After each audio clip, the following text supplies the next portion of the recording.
Valdez in goal. Puyol, who was missed the majority of the last season, was injured. Busquets, as we've seen, was tremendous in the Euros, as Iniesta. And again, Sanchez will be the lone striker with people like Messi just behind him. So there's a lot of talent out there, a lot of capability, but some young players as well, which is quite refreshing. For Manchester United, who finished second in the Premiership to Manchester City, here's Alex Ferguson's starting 11. Yeah, and the big one is obviously Village. He had a run out a few days ago, felt good, but now with his partner, Rio Ferdinand, Patrice Evra will look to push forward. Scholes, who we all remember coming out of retirement, was sensational towards the end of the season. And again, 10 and Welbeck will be pulling the strings up front with Wayne Rooney. We take a look at the starting 11s as the teams are in the tunnel right now, and not quite a full representation of the starting 11 that you would forecast when things really matter. But they're at about 75–80% full strength right now in your eyes. Yeah, and I think both coaches will be looking at that. They'll be saying that this is a good test. I mean, it doesn't come any bigger when you talk about Barcelona and Manchester United. So for the young players, one or two of them just to experience. But the backbone, the mainstays, you know, goalkeeper, look at the centre-backs, midfield, strikers, predominantly going to fixture this season for the teams. When you watch these two teams through preseason, knowing that they have trophies always on their mind, but trying to reclaim trophies more importantly, what are some of the things each club needs to work on that you're going to be watching for today? Well, I think it's come out of Manchester United, particularly in the group stage with the Champions League. Village has said it. They took their foot off the gas expecting to be there. I think now they've shown, and both of these, that they can be beaten. They can get knocked out of tournaments. They can come second best. And these clubs in recent years are not used to that. They're used to winning. They're used to being at the top. They're used to being successful. So I think from that point of view, it's having that desire, that hunger to keep on being champions. And that's what they've had. This is the first time they've had to take it on the chin, but there's enough experience and there's enough new players coming into the team to go forward and be very successful, not only domestically, but also in the Champions League.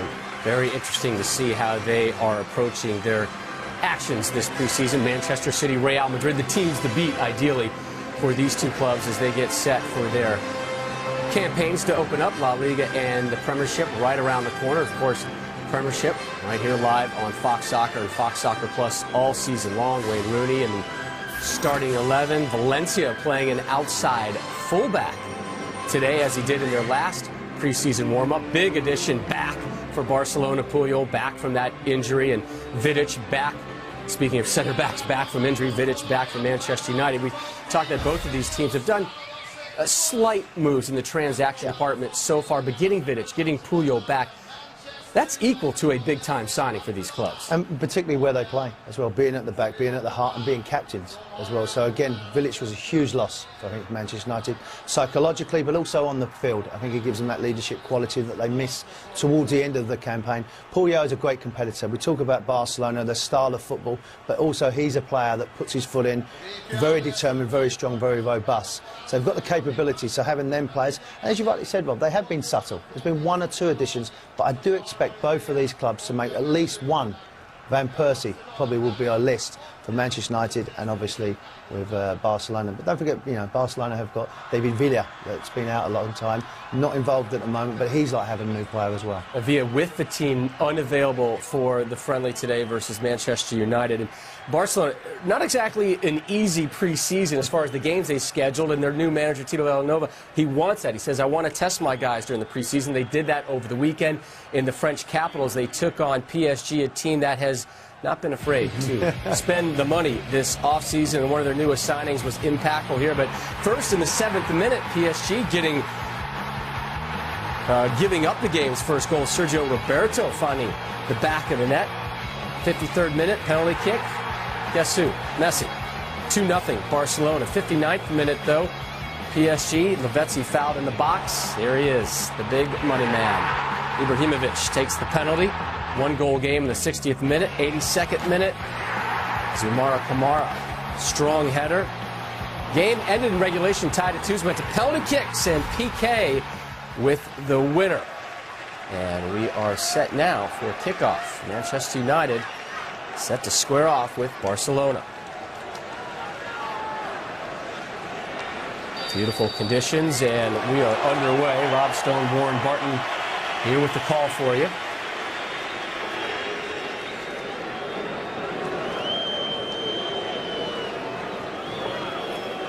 This is a rematch of not only the 2009, but also the 2011 Champions League final. Both of them won by Barcelona.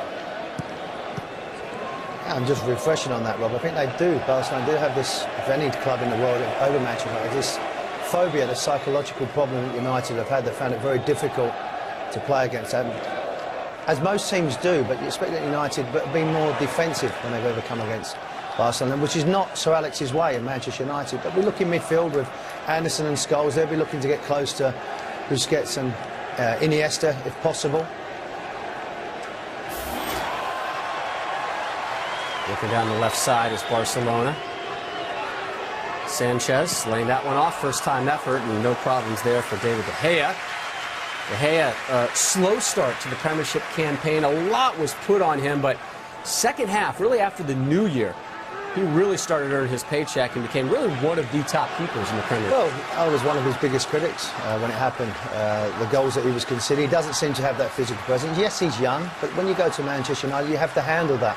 But he ended up with 13 clean sheets, so that again gives him credit. Lindegaard is another goalkeeper that we're pushing him this season, but as we said, with both of these goalkeepers, they don't really come under a lot of work, but when you're called upon, it's concentration, and that's what both of these have maybe lacked in the past. But De Gea, no doubt, with his capabilities and his experience that he had last season, will grow and get better, but he's still got to convince me.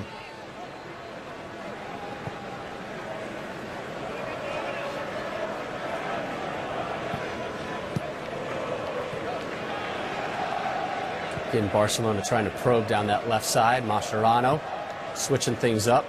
Dani Alves able to keep that one alive.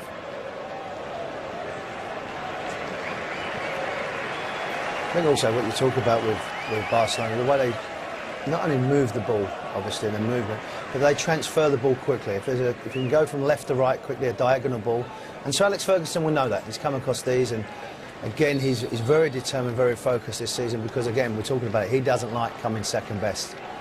Talked about Sir Alex Ferguson. He missed Sunday's preseason game in Oslo, Norway, tending to, quote, club business. Read into that what you will, and I think there's still some business to be had for Manchester United. They were dealt a blow just moments ago when the Brazilian forward Lucas Moura, it was announced by his club site Sao Paulo in Brazil that he was going to PSG, not Manchester United, which says to you at least there's some more cash and an increased importance to perhaps get Robin van Persie from Arsenal. But just looked at successful teams when they have been successful, and United are, even though what happened last season, they always build and strengthen. There's always been a big player, whether it's in the past, it's been Rio Ferdinand, we looked at Valencia, we looked at Ashley Young, and obviously Wayne Rooney. So he likes going big, and he likes making a statement. And there's no better time when you've had that huge disappointment to bring in such a big player. But I'm looking at Barcelona as well. They'll be looking to strengthen.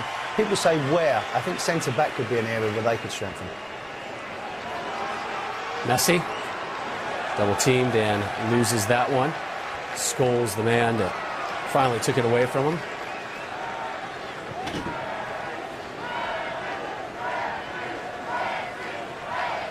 Alves. Barcelona with the better possession through the opening almost 4 minutes.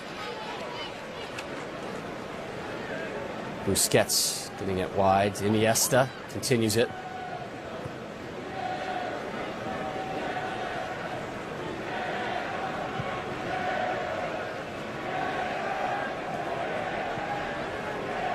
Alves sneaking up forward. Messi. Iniesta.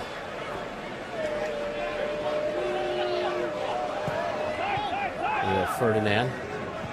Rather, Vidic plays that one up. Valencia, you like him at right fullback? He has played there before, we've seen that. And I think what you maybe miss with him going forward with his pace, he's got good cover, and he's a very honest player. Wearing a number 7 shirt, which is obviously a great addition with the likes of Brian Robson, Cantona, Beckham, Ronaldo, to say but a few. So a lot of responsibilities, but he can play there, particularly at home. Messi! And just off target, De Gea coming off his line. There's that presence I'm talking about for De Gea as a goalkeeper. In the past, someone like Schmeichel, great movement again, great awareness, but your goalkeeper's got to come out and claim it. And I think that's where he misses that presence, that physical stature. Look at Iniesta again. Messi, that great movement. It's just that final touch. But you're looking for your goalkeeper to come out and take the ball. But no, Again, he's second best and very fortunate in a way that it doesn't just drift in the net.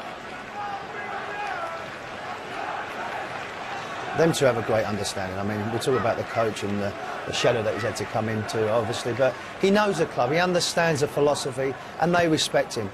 What he's been able to do is say, you know what you're doing, players, go out there and do it, and I'll fine-tune it if I need to, but you've got the capability of Xavi when he's around, Iniesta, Messi. That doesn't need to change too much. First season in charge for Tito Villanova. Pep Guardiola chose to step down after guiding Barcelona to 14 trophies in 4 seasons. Tito, his top assistant through the years. It's not a bad first job to have, is it? Not at all. It shows you the comfort level they have with the coaching staff there. Rooney gets that one out wide. Ashley Young chipping it far post, nobody there. I think sometimes that's the problem with Ashley Young. Predominantly right-footed. When he does get it, he's always going to check back. As a fullback, you know that. But again, good counter-attacking, good football by Rooney. But again, look at the white shirts, just one in there, being Welbeck, and I think that's what they need to have, a little bit more belief from midfield. But I'd like to see Ashley Young just take Dani Alves on the outside. We know he's quick, we know he's strong, but so is Ashley Young.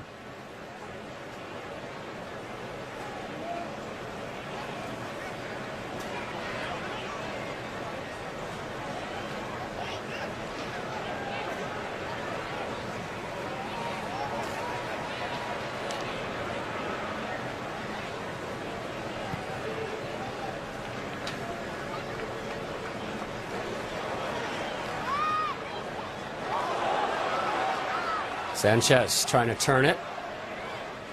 Iniesta wins it back.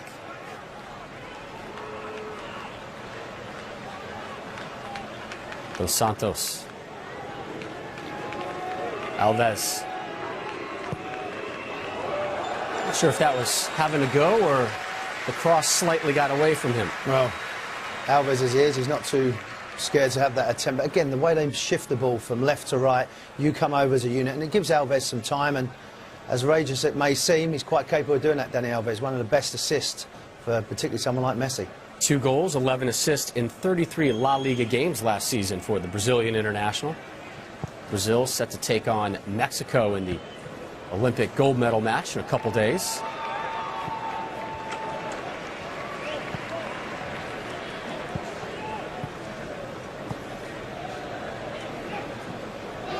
This is the 5th preseason match for Manchester United. They started their tour in Durban, South Africa. 1-0 victory over Amazulu.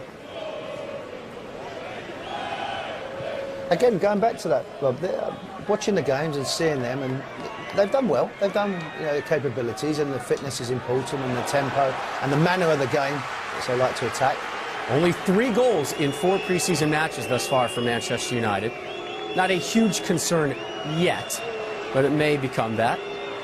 Welbeck loses it. Just reiterating that, it's been very conservative. It's not been you'd want them to make a statement. They've got to wake up everybody in the EPL and say, look, we're back in business. We know we're a strong team. Offside flag comes up late. Makeda, Bebe, and the Japanese international, Kagawa, the 3 to score goals for Manchester United thus far this preseason. Their last match over the weekend shut out in Oslo, Norway. 0-0 draw with Vålerenga.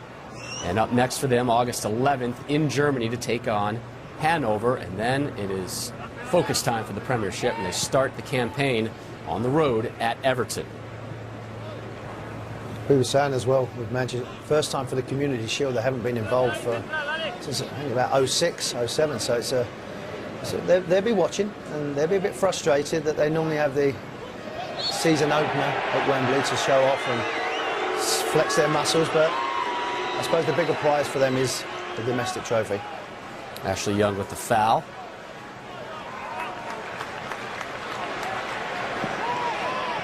Patrice Evra rejoined the team just a few days ago after his wife gave birth to their 2nd child. He missed their last warm-up in Norway.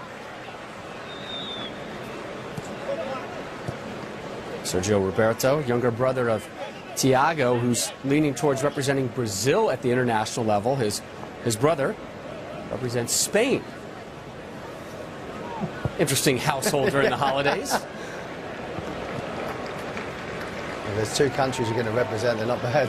Ashley Young trying to squeeze one through to Welbeck, and Victor Valdez off his line. If there was a weak link in the late stages of Barcelona, particularly in Champions League play, it was Valdez. Yes, for me. As I said, going back as a goalkeeper for Manchester United and Barcelona, you don't really get tested every minute of the game. So concentration is one, and I think what Victor Valdez is, he's not very commanding, a bit very similar to De Gea. Yeah, good with the feet, they can come out, they can make a shot save, but it's that vital save, that key save that he's not been able to do in his career. But the stats, you look at him, 17 clean sheets, and he's gone the longest, 896 minutes without conceding a goal. So people can say, well, his stats are saying that he is a good goalkeeper, but I speak to strikers around the world, and people, it doesn't give you that fear, it doesn't give you that problem in front of goal. I think you feel quite comfortable in a one-on-one situation.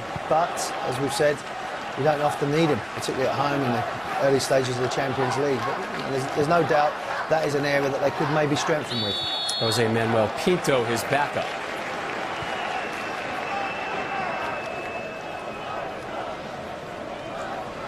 United with possession.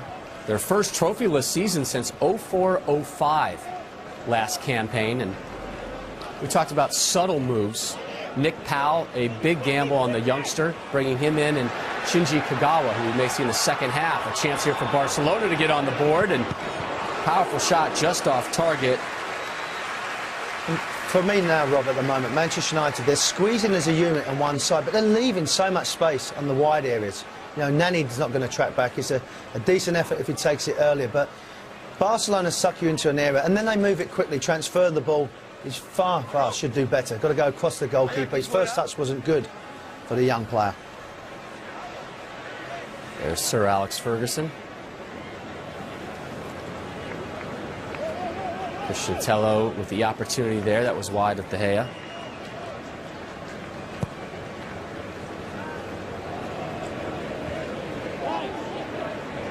Welbeck gets it back out wide.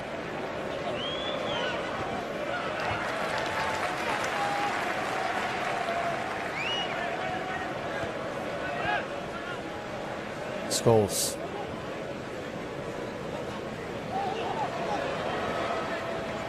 Anderson getting it. And out wide. Rooney, the header off target. Yeah, big chance. Not much pace on the ball, more of a floated in there, but I think for Wayne Rooney, good to see Valencia. We said about that area where he can get forward, he can get some delivery, even as a fullback. But I think if he really attacks it with a bit more conviction, as I said, the ball's really just floated up there, so he's got to try and generate his own power. There's still enough quality in Wayne Rooney to really put that on target. Come November, December, you'd expect him to put that away. 76 minutes for the 26-year-old in their last preseason matchup for Rooney.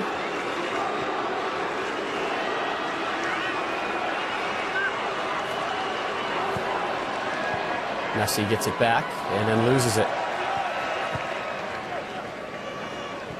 Scholes will go all the way back. Just in the last 5 minutes, Manchester United have done that. They've really pressurised Barcelona, trying to squeeze them, trying to retain the ball. But what they've had a problem, Manchester United, when they do retain the ball, is actually keeping it. Because Barcelona are one of the best in the world of closing you down. As good as Barcelona are at squeezing you, they're great at keeping the ball. They just keep the ball, keep it moving. So when you do retain it against them, you've got to be confident enough to have the ball, keep it moving, move them around how they do with you, which is easier said than done. Long ball. Rooney almost able to pull that one down, pleading for a handball, no call. Well, I think he does great, Mascherano, in the back there. He's really predominantly been known as the Argentinian holding midfield player. He gives that calmness at the back.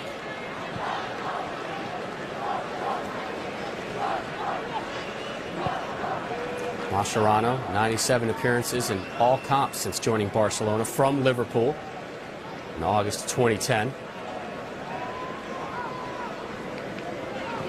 As he mentioned, last season in La Liga play starts at the center of the defense and in the midfield as well. Nice to have players who can play multiple positions, multiple roles for you. And we said that about Liverpool. They've lost Alonso at Real Madrid on Sunday. We're talking about him, Mascherano. When you lose them type of quality players to teams that are going to go and win, not only domestically, but obviously Champions League, it's very hard for a club like Liverpool to sustain that. But great players that they've had. Liverpool's loss is obviously Real Madrid and Barcelona's game.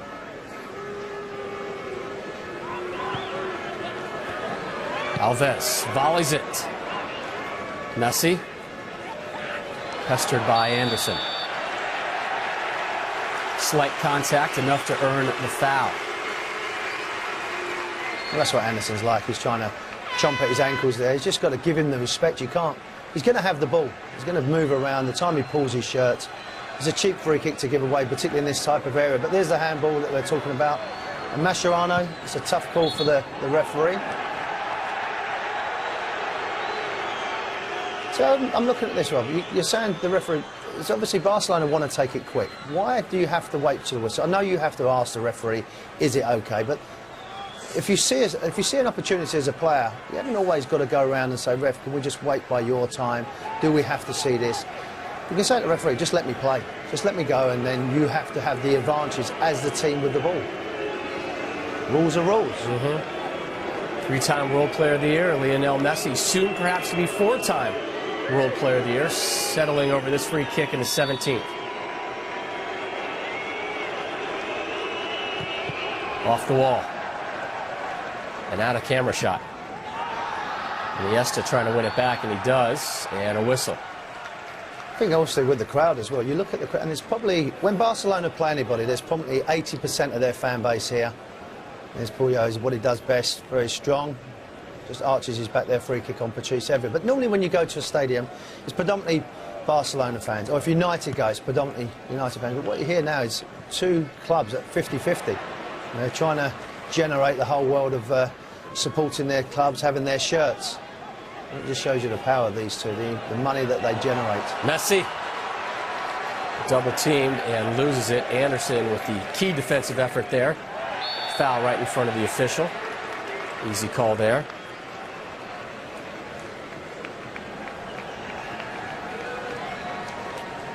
A little bit zealous, a little bit over exuberant, trying to win the ball.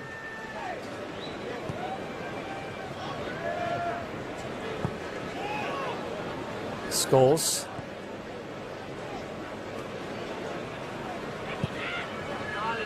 Evra.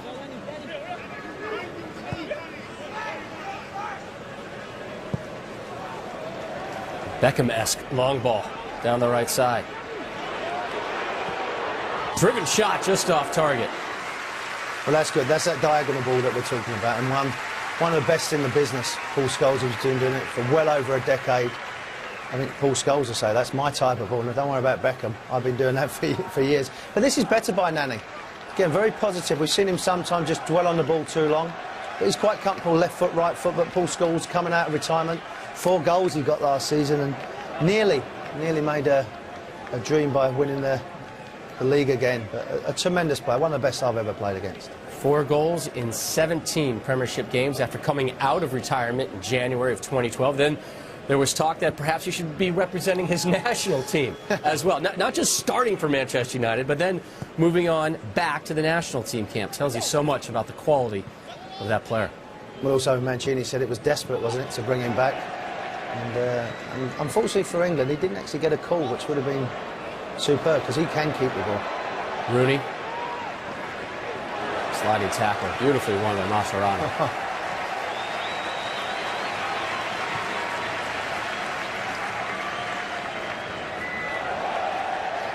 Iniesta forced back.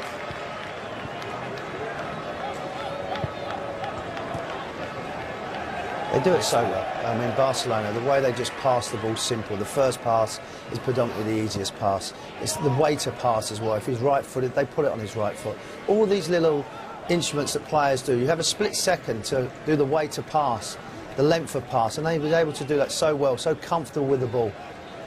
All these decisions, Rob, are going through their head in a split second, and it's the manner that they do it. Even at the highest level, when they've been put under pressure against a quality team, they still know to cushion the ball, where to play the ball. Vidic, the one-time ball over the top, able to find Evra. And Evra around Messi, slides one through the box. Nani. Very encouraging for Manchester United there. It was Valencia we see for Wayne Rooney's head, and now you've got Patrice Evra pushing forward. Barcelona on the attack right now. Tello. Scholes plays it off the official. Veteran move. We try to tackle him. But Barcelona have got a weakness. We spoke about the goalkeeper, but we know both fullbacks are very aggressive going forward, which isolates the two centre-backs today, Puyol and Mascherano. There's your opportunity, because if the fullbacks do push on, i.e. Young or Nani has to go back, but when you have the ball, that allows, whether it is Valencia or Patricio, to get forward, because, again, one thing with Barcelona, neither wide players want to track back. They don't want to particularly chase you. You see Messi there, reluctant to go back. So I think from Manchester United's point of view, if you work hard defensively, but when you've got it and be brave, both fullbacks, Valencia and Patricio, are better going forward than they are defending. Some rumours out there, Barcelona trying to strengthen the middle of their defence. Danish international Daniel Agger with Liverpool being mentioned. Manchester City apparently also in pursuit of him. Pretty high price tag Liverpool has placed on him. Last I read, 27 million euros. Also talk maybe Alex Song from Arsenal. A lot of maybes out there this time of the year. And for Manchester United, the big name that has been associated with them for a couple of weeks now, and if anything, it's been amplified today with the fact that Lucas Moura signing with PSG is Robin van Persie. How do you see him potentially fitting in with Manchester United should they make that move? I think it would be a superb move. I think there's no doubt. So much responsibility was on Wayne Rooney for getting the goals, and they looked around. And I think from his point of view, last year of his contract, he wants to try and win trophies. Arsenal have made moves. They have made moves in the transfer market, but not bold enough moves for me at the moment. And I think for Arsenal's point of view, business-wise, they need to try and cash in. The longer it goes, the value will drop down. He's at a premium, he's at a high. It wasn't a great Euros for him, but everybody knows his capability. But I think he would fit very well, not only releasing a little bit of pressure off of Wayne Rooney, but also him and Welbeck could play together. Hernandez that we spoke about, it looks like Berbatov might leave. So Sir Alex has always had four prominent strikers, and Van Persie would fit into that mould and their style of football. It would be a big step for him to move across, but it's one that could realistically happen. Messi, around one, on his left, fires that one just wide. There's that bit of movement as well. We spoke about Village being out a long time. Messi just brings him in, a reverse pass here, and then he goes past with quality. We know he's left-footed. Everybody in the world knows he's predominantly left-footed, but the biggest surprise, he didn't hit the target. There's another missed target there. This one may go for a throw-in. He wants a throw-in. He wants a throw-in so you can keep him in there. But again, great movement. Doesn't have to look up. Great concentration and just pulls that slightly wide. Good save, though, by De Gea, on target. Reaction from the bench. Even they get excited when they see him, time and time again. How could you not? I don't think you can get tired of seeing that in practice, in training, on film. Sanchez takes a bump. The only time you get tired, Rob, is when the defender keeps going past you. Vidic, the step up and the outlet. Nani, a little step over. Tries to split two defenders and tugs a jersey. Won't get away with it. Nani, 8 goals in 29 league games last season. Has he done enough since coming over from Sporting Lisbon? I think there's more to come. I think that's what we say about him. I think we look at Ronaldo when he first came to United. There was that step over, the tricks, the flicks, which was great, there's no doubt. But then he blossomed as a player. I think Nani needs to do that now. He's got that capability. We've seen spectacular goals that he's scored. But I would like to say there is more to come.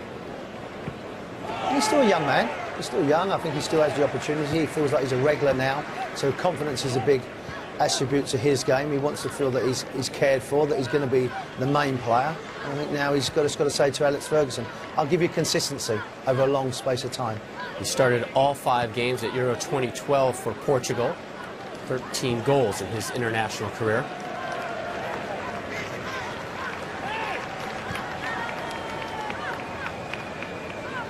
And there's Vidic, a big return for Manchester United and what he offers the Serbian international when he went down and that knee injury early December in Champions League play. If they had a healthy Vidic, in your eyes, would Manchester United have won the Premiership title? I think you have to look what company did for Manchester City, and I think there'd be a strong argument to say yes, because some of their goals that they conceded, going back to the Old Trafford against Everton to concede 4 goals, players like that, don't let that happen. I think he has a presence on there. Hindsight and possibilities and ifs and maybe. Would I have changed the end of the season, Survival Sunday? No, because it was spectacular. But I'm sure United would have not conceded as many goals. And again, looking at that, could have been the difference for them. And not only that, you're missing your captain as well. Vidic, 8 months out with that knee injury. Returned to action on Sunday, played an hour in Oslo. His first action since December. Said wants to play a little bit longer today. And all the reports are that he should be fit for the beginning of the season to go the full 90. Here's Rooney down the left side. Not a lot of help as Alves takes it from him. Talking about Wayne Rooney and his English national team, up to 3rd in the FIFA World Rankings announced today. Scholes gets it out wide right. Nani trying to, or rather, Valencia try to cut that one in. Are you surprised, my friend, at 3rd? You're surprised. I'm shocked. Yes. Yes, I'm surprised. Yeah, when you look at people like countries like Argentina, Brazil, the Netherlands as well. We'll take it at the moment. Valencia. Lofted ball over everybody's head. Evra. Anderson. Nice patch of possession here for the Red Devils. Valencia. Nani. Imagine have those 2 guys coming at you down that right side every game and Premiership play. Nani. Good step up, Vidic.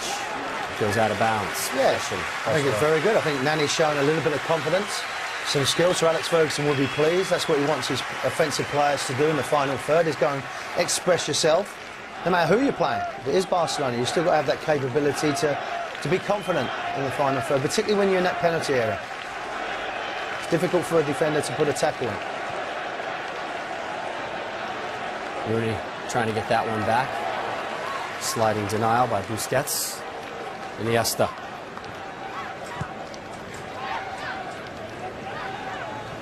Talked about the injury return of Vidic. Same story for Barcelona, really, when you consider that you're getting back Puyol. And more importantly, David Villa broke his leg in December, the FIFA Club World Cup.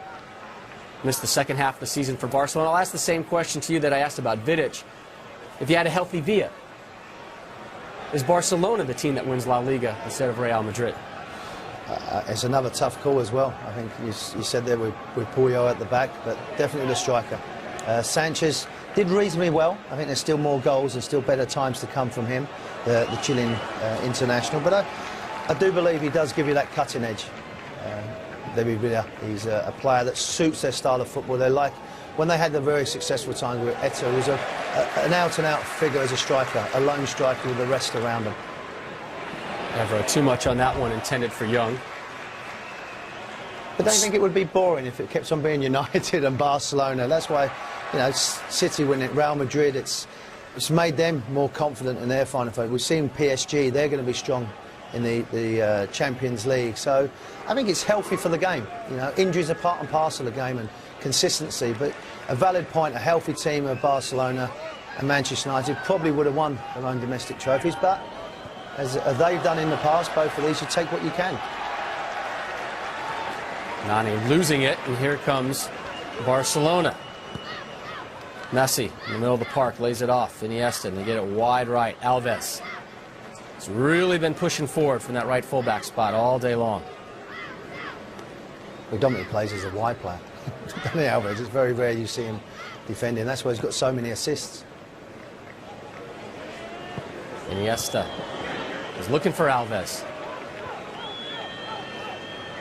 I think that's why Dani Alves does so great as a fullback. He's got confidence in Xavi, Iniesta, Busquets. So when he makes that run, and these younger players that have the opportunity, he's the outlet. He goes with full of confidence and full of endeavour to go forward. He's not waiting, he's not unsure, so he's confident in his run, which makes the player on the ball confident enough to play the ball. And I think that's why they have that great understanding.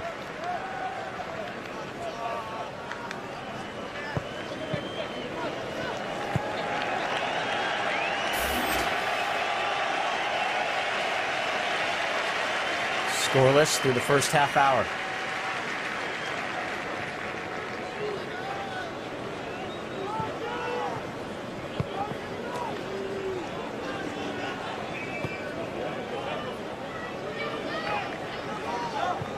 I feel as well, Rob, what you feel around the stadium is that anticipation by the fans. There's a hum that's going around, just waiting for something to happen, and that's a bad tackle. Scholes, the strong challenge. First card of the game coming here in the 31st minute. I don't think Paul Scholes even plays a five-a-side in the United friendly. He's always going to put his foot in. One of these players, when he was away with England, you knew he was going to come in with a tackle.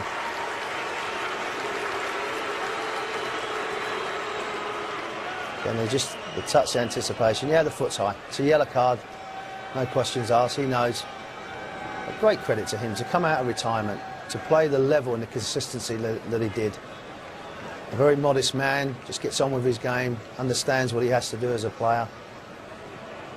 Great role model for players, you know, how to play the game, the modern game, as well as a little bit of toughness that he has to the game. Talk that some managering maybe in his future. Ditto with Ryan Giggs, who's not with Manchester United right now, had that run captaining his squad in the Olympics. I mean, for Paul Scholes as well, there's only Sir Bobby Charlton and Ryan Giggs that have played more games. I think what you find with these type of players, it's not a fluke that they play so long. It's not just because they're gifted players. They work extremely hard to get to this level and to stay at that level. Turnover and a whistle.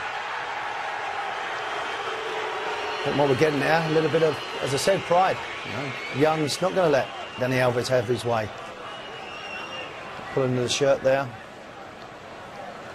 But you know, with Alves, he will give you a chance as a player. But I think what he does to any white player, said, how good are you defensively? I'm going to keep going forward. I'm going to put you under pressure. Ashley Young will know that. He'll know he'll have to work with him.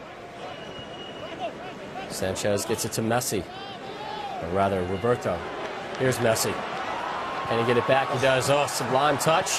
One-time effort deflected by Rio Ferdinand. And a corner coming up for Barcelona. There's no doubt with Messi involved. Just watch here the movement and the understanding of the players. You know, people go to ground there. A little flick there by Iniesta. You've got to put it a little bit further back, maybe just behind the 6-yard box. But I think there's that pre-season rustiness when you get into that final third, that little bit of explosive pass ball that you need. They haven't. Both teams have lacked a little bit.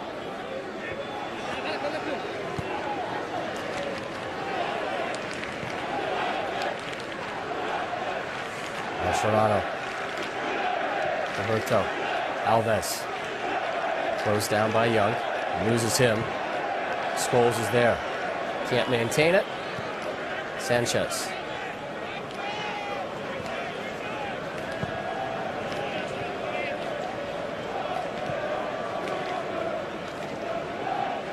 Iniesta saying, now it's our time and our turn to wrestle the titles away from Real Madrid.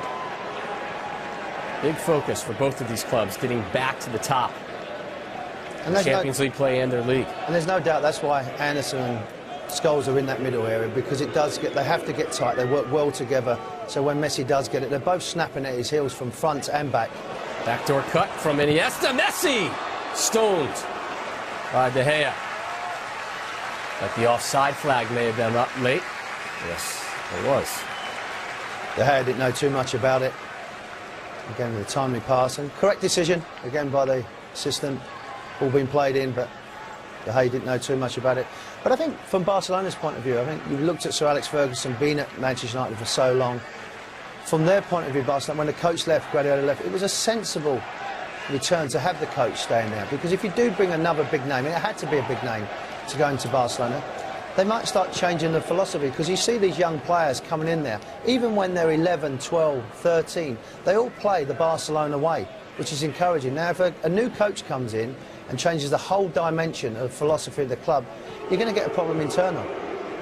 You need to have that understanding, and that's why they've been so successful. These young players coming through, the conveyor belt that they have. So when they do go into the first team, they know exactly how they're going to play and have that mentality and not be fazed by the situation. It's also why there's not a whole lot of worry about the coaching change as well. I mean, Pep Guardiola, amazing talent, but Might as well take the guy who's been sitting right next to him for years. Continue the run. I wouldn't worry too much when you've got Xavi, Iniesta and Messi in the team. There is Messi, Alves, Messi, Evra back to his keeper.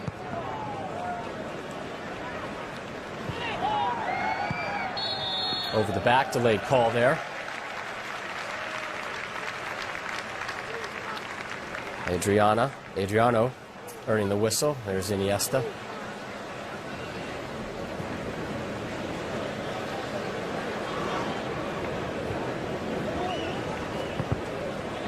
Manchester United went out of the Champions League in the group stage. Lost the Premiership title on goal differential to Manchester City. Messi. Berto. Can't find anything there. Welbeck. And no Evra out there to track that one down. I think Messi's just getting a bit frustrated. He keeps looking at the referee, Jan. Are you going to keep letting Anderson keep pulling me back every time I get the ball? I think what Anderson is doing his job is getting to Messi. They're both close. They don't want the ball to go in between. So Messi's going to get it. And you have to get a little bit wider. But look at him hunting down in packs.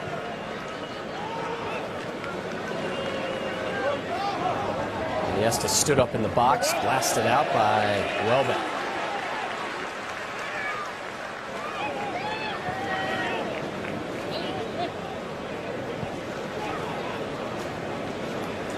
I think United get their biggest problem against Barcelona is when Barcelona move the ball quickly, when they go from right to left, left to right, and bring you over as a unit, then they transfer it quickly to allow that space. Alves can't get to that one. This is the fourth preseason match for Barcelona. 2-1 victors over Hamburg. Went to Morocco, to Tangier, took care of Raja Club Athletic. 3 goals for Messi, and then that 2-2 tie that we highlighted over the weekend in Paris with PSG. Rafinha and Messi getting the goals for Barcelona. Up next for Barcelona, they head to the Romanian capital on the 11th, take on Dinamo Bucharest. And then La Liga fires up for them Sunday, August 19th. They open up versus Real Sociedad. Also have the Super Cup looming, Leg 1 versus Real Madrid on the 23rd. There is very little downtime. The top players in the world in this game. I don't think people give them enough credit about just how short their summers really are, particularly when you involve the Olympics and the Euros this summer on top of things. I mean, you're talking about top players now. It's an 11-month period they're playing. Evra, the overlapping run, will earn a corner for the Red Devils. But again, that's a success when they've had their fullbacks, whether it's been Dani Alves for Barca going forward, or Patrice Evra or Valencia as well. I think both fullbacks, sets of fullbacks are trying to get forward to create that space, to create opportunity for someone like Welbeck.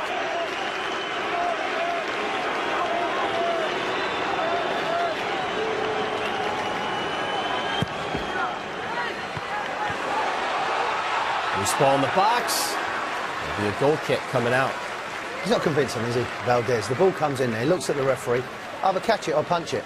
He's going to have someone standing in front of him. He's tried to push him, and as I say, for the goalkeeper, again, doesn't convince me. Doesn't convince me. Welbeck just stands his ground. Good job they don't have to rely on him too much, from my point of view.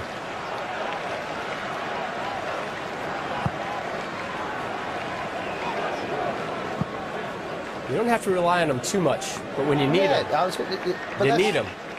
Correct, Rob. That's a great point, because you do need to have big goalkeepers. United, when they were successful, they had Schmeichel when they had to make big saves. You know, when they won the treble, when they won the FA Cup, the league, and obviously they needed a big moment from your goalkeeper. And I think all great teams have seen that. We've seen Casillas do it for Spain and for Real Madrid, make big saves at vital times. I think that's something that they would be concerned about. They have the money. They've shown they can splash it around. If you feel you are lacking in just that one position that will upgrade you from Champions League semifinalist to Champions League winner, most people would say, write the check. Yeah, you can go back to the goal for Torres for Chelsea against Barcelona. You know, it goes down far too easy, but there must be something there. I mean, he's obviously a very good player. The stats speak highly, and he's well liked at the club. And maybe doesn't cause a problem, good professional. But you're right, that next stage, that one to really totally rely on when you need to, that player. They rely on Messi, Iniesta, Xavi, So why not have a goalkeeper that you rely on when called upon? Because that's a key position for me, the goalkeeper. Did they rely on Messi too much last season? I know they were put in that position because of the injury to Villa, but was it too much on Messi? Well, I mean, his goal ratio was excellent. We're talking about the goals that he scored, and we showed that, and I think he wants that responsibility. But going back for that, I think Sanchez didn't come in and fill the void from David Villa that he gives you. You know, maybe, again, you look at Messi here, even in a pre-season game, there's 4 Manchester United shirts around him, and that's the same when he plays a league game, a Champions League game, and obviously an international game for his country. So he has to have that responsibility. So they do need other people to stand up, and they've had that in the past, but Iniesta had a few times where he was out in there. Xavi wasn't maybe at the level that he'd be happy with. So I think to answer your question is yes. I think more importantly, they relied on him too much because they didn't have David Villa. Turnover. Messi out wide. Sanchez.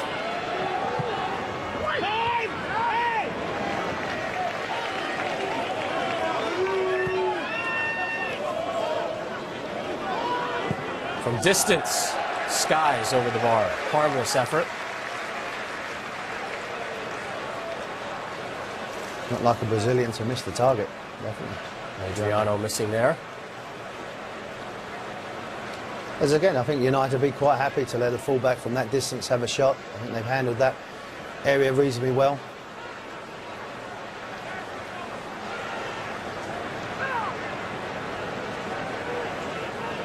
Talked how these teams have made slight, subtle moves. Jordi Alba, not in the starting 11, but available for Barcelona. A big pickup in getting the left fullback. Some feed problems from Sweden.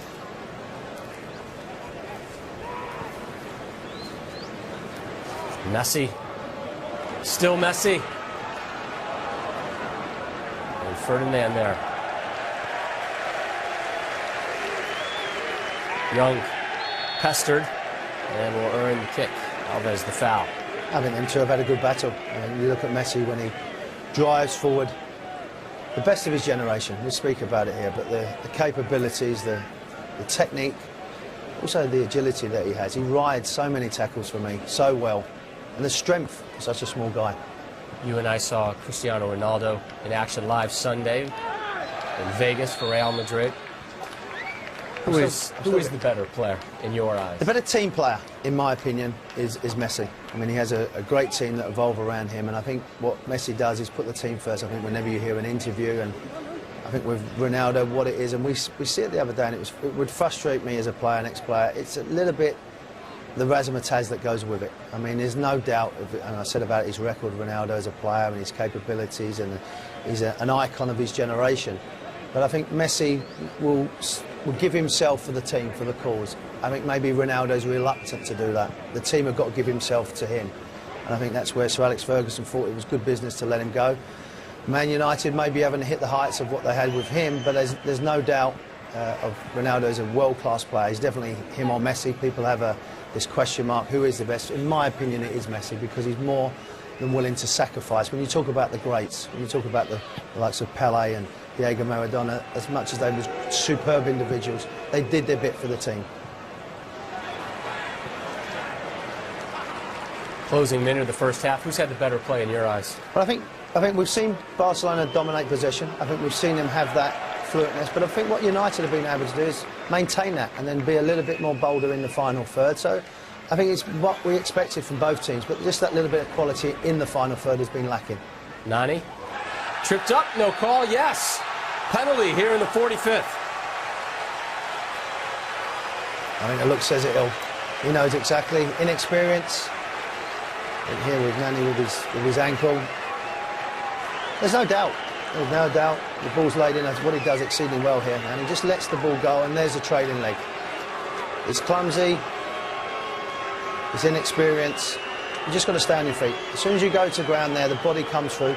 Nani makes enough, but his standing leg is there. Foul on Tello. Nani slow to get up. Looks like, reading the non-verbals, Rooney will be taking this penalty kick. Nothing new. Again, finished second in the Premier League to Robin van Persie last season with a career-high 27 goals in 34 games for Wayne Rooney. And obviously got that goal in the Euro for England. They missed him at the beginning. 1 goal in 2 games at Euro 2012 for Rooney.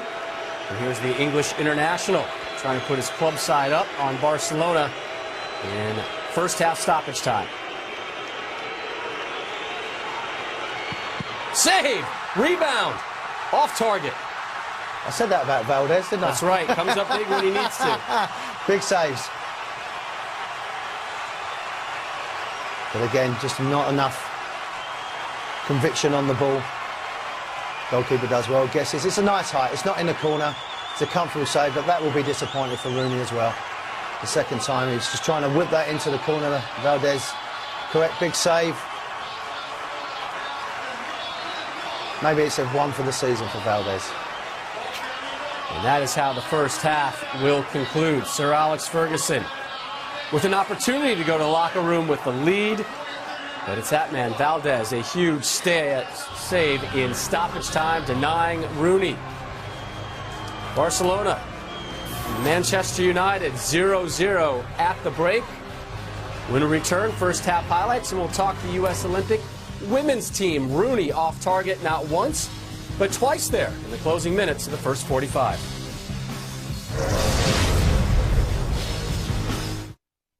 Of that one, but plenty of unfinished business here in Gothenburg, Sweden. Barcelona, Manchester United, as the Red Devils preseason tour continues. 0-0 as we get set to kick off second half action. A beautiful evening, really anything in Gothenburg right now. Wonderful scene and conditions for these two world powerhouses as they continue their preparations for the upcoming season. Again, both of these teams finished second place in their domestic league last campaign, and both of them also being eliminated earlier than they wanted to in Champions League play. These type of matches at this juncture, Warren, we usually see a slew of substitutions. Haven't been handed the list yet as to what will be in store, but hopes that that young man will be seeing some playing time. Look to be confirmed. The Japanese international, Shinji Kagawa, doing some warm-ups prior to second half kickoff. And as of now, he has been the big offseason signing for Manchester United. What type of role is he expected to play as the season approaches? Well, I think it'd be a very instrumental role. I think he's a player we've seen at Borussia Dortmund where they won the league and cups. I think he's very strong on the ball. He's full of confidence. I think he gives them that cutting edge, what maybe they lack, particularly at home against teams. So I think it's a good signing. Only £12 million, which is in this market is maybe a bargain. It's probably what you earn a year, my friend. But it's a shrewd buy because I think he's got quality. There's no doubt. But I'm almost certain there's more to come, and maybe even a bigger name than what we're going to see today. Everything we've read about Kagawa so far has been very positive. They like his demeanor. They like his presence in the locker room. He's starting to learn more and more English, and clearly, from what we've been reading, the players very impressed as to what he brings to the field as well. But he's got great technical ability. I think what he is, and when you're at Manchester United, they need someone to retain the ball. They need someone to pass the ball in the final third. But they had Tevez when they was reasonably successful. That type of player that can instrument and get the ball, get in behind. That made him from midfield to the strike, and I think he does that. Again, people like Michael Carrick coming on, he's vastly experienced, another calming influence. He'll have another big season. People are talking about him maybe being involved for England as well. So they've got enough, Manchester United, to change the game, to have a different dimension as well. But I think what they need to do in this game, more importantly, is pass the ball a lot quicker. I think once they retain it, they're quite slow, pedestrian going forward. And people like PK coming on, had a little spell at Manchester United as well, Rob. So I think all now what we're seeing is when players go off, normally you see maybe fringe players. You've got big players coming on now to go in and get a good 45 minutes under their belt. So we're seeing some of the subs trickle on in there. There's PK, and in the background, another one. Fabregas. I mean, it's amazing when you're bringing that off the bench. That off the bench just to maybe give you a little left. And there's Xavi as well. I mean, what a player he's been. What an ambassador for the game. Imagine being Manchester United. You think, well, I've just seen off the likes of Iniesta and Messi, and now they've got Xavi to come on, and it's Valdez made a nice save, but Pinto will come on and come in there and get a run out, which he doesn't normally get. Manuel Pinto, Spanish player. Hard to miss those locks, and there's the Japanese international Kagawa. Welbeck stays on.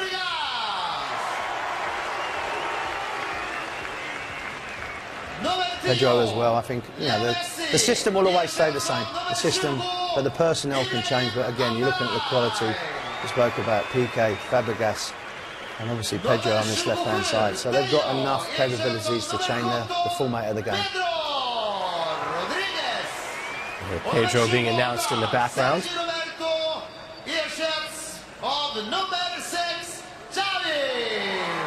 Xavi in as well.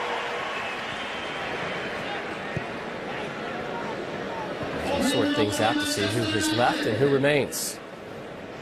It looks like Village has come off as well, and Mickey Carrick will slot in at the back. Hopefully just a bit of too much concern with Village going off there. They had 60 minutes in their last warm-up. Looks to be 45 today. Obviously Wayne Rooney off as well. A couple of the big hitters have gone off. And unfortunately for Manchester United, about 4 or 5 big hitters for Barca have come on. Slight difference in depth, said with that. And you need depth to produce at the level that these clubs normally find themselves at through the course of a very long, arduous season. I think going back to what I was saying earlier with Manchester United, that's why to go and buy an already established player, a big player. Cesc Fabregas went to Barcelona from Arsenal, well established. I think we're talking about players that can go in and just like for like, if not give you a little bit more going forward. Pedro gets it back.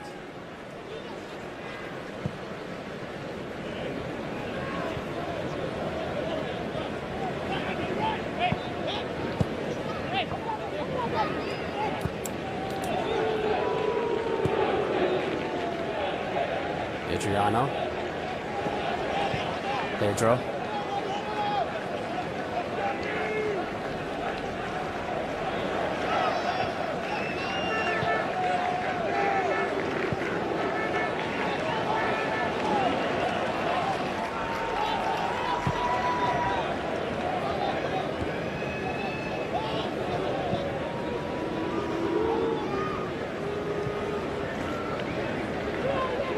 Touch for Pedro at midfield. Forced back. Mascherano getting it wide right. Xavi.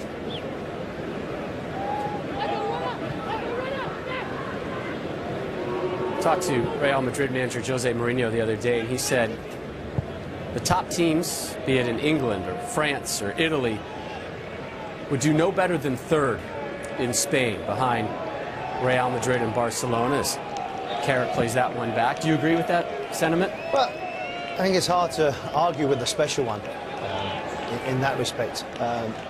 Would you say La Liga is as strong as the physically demanding as the EPL? Tactically, technically, yes, it is. It's stronger, possibly with the Spanish teams that have been successful in the Europa League that we're going to see this season as well. So I think the valid argument of the technical side of the game and the tactical side of the game, but the physical demand that they have, maybe in the Bundesliga and particularly in the EPL, is very demanding for the players.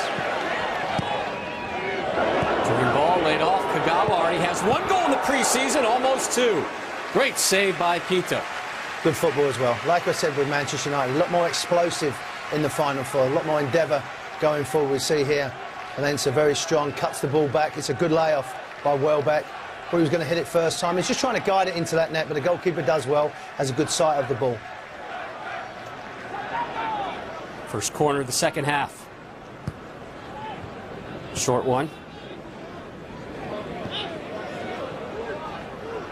Kagawa.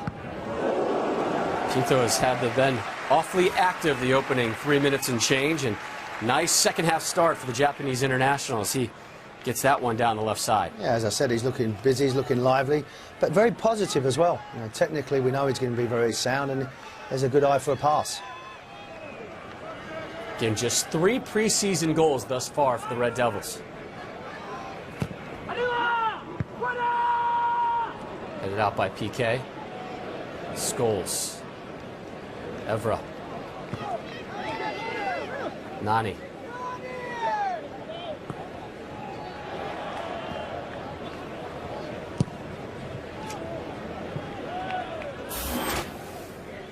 These are confirmed subs right now. That man, Kagawa, in for Rooney. Vidic out for Carrick.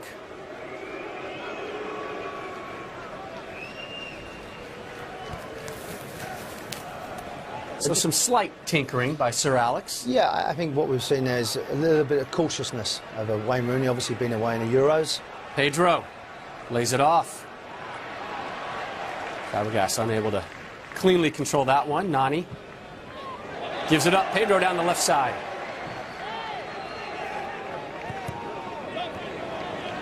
Nani, good defense there. Gets it to Valencia. Oh, a little cutback. The midfielder showing where he's comfortable. Turnover, Pedro. Step over, fires over the bar. I think also as well, just emphasising what the depth that Barcelona have. Like you said there, they take people off, and PK can come in, and Pedro, Iniesta. We spoke about players that have left the field. For Manchester United, they take off Village, and Michael Carrick is a holding and a very good holding midfield player. Has to really fill a void, a bit like Mascherano we're saying there. So they're asking players to play out of position, and these level of players are good enough to do that. But I'm sure someone like Pedro will be looking to get on the ball and cause a few problems.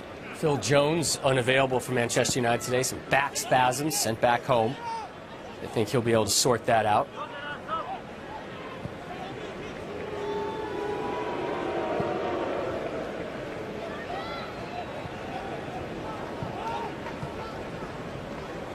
So obviously Messi having a rest as well. I mean, first hand to see him when he was in Miami. I mean, even in an exhibition game and being that close to him and watching him play was mesmerising. His ability to manipulate the ball and just really to take world-class players on and making them look average. Fabregas trying to cut that one, and De Gea there to scoop it up. Kagawa spins away from danger. A little toe poke there from Anderson.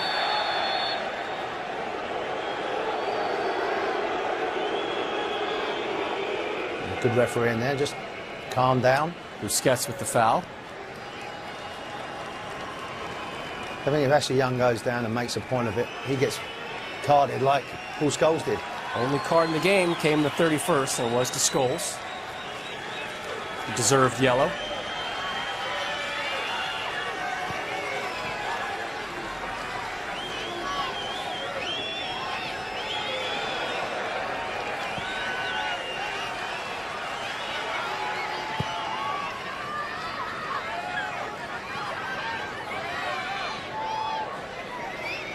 So stay with United.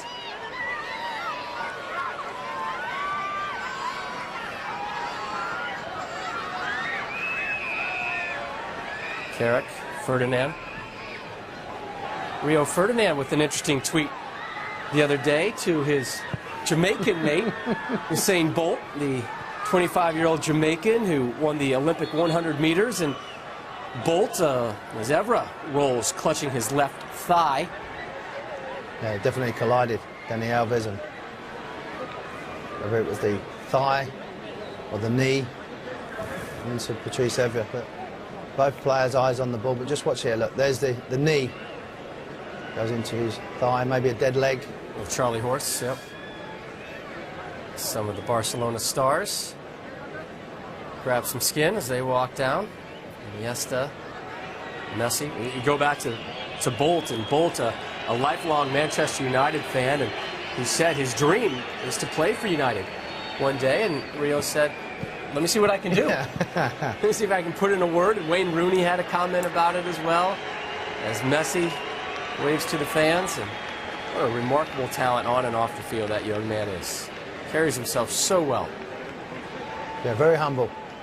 Understands his responsibility as a professional athlete. But going back to Manchester United, it would be very interesting. You see here, we've had players try and train with MLS teams before. Chad Okocinco. Thank you. Former wide receiver. I was just testing you there, see if you could remember. Well done, my friend. He step over. Kagawa earns the foul.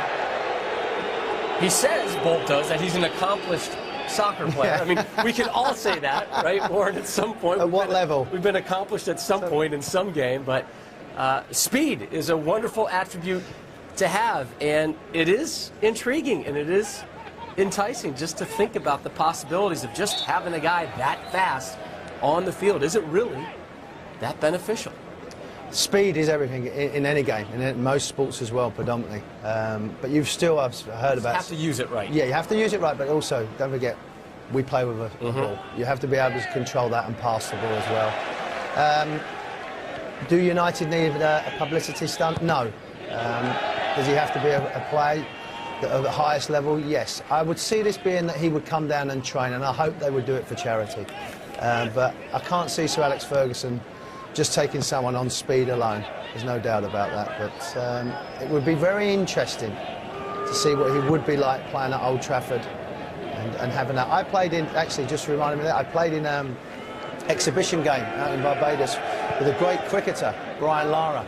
Had that opportunity to play against him, and that was interesting to say the least. Was he any good? Yes, he was decent. Could he play for Manchester United? No. It was a pleasure to play against them type of people, but I'm always a believer being master of one sport is just enough. Well, he's doing just fine in track and field. Track and field, yeah. Looking for more medals, too, as the Olympics roll on. Kagawa, toe poke there. PK restarts it. Xavi. Fabregas gets it back, one touch. This is what I'm saying here, Rob. You know, the personnel changes, but the philosophy doesn't. If you see a shirt, pass it. If you can pass and move, that's what they try and do. If you don't receive the ball within 3 seconds, move. Someone else will come into your space. This is where United have a problem now. They have to go backwards. Carrick under pressure, unloads. Looking for Welbeck, but it'll go out of bounds. I think people, when we say that about the possession that they have here, I think Patrice ever looks back to normal now. He looks strong. But we talk about Barcelona, the possession, you know, 60%, 65%, we say that's the normal for Barcelona. But I'd love to see how much they retain the ball when they win the ball back after losing it. It's a matter of seconds. So if they do lose the ball in the final third, they win it back. And more importantly, Rob, they win it back in the final third.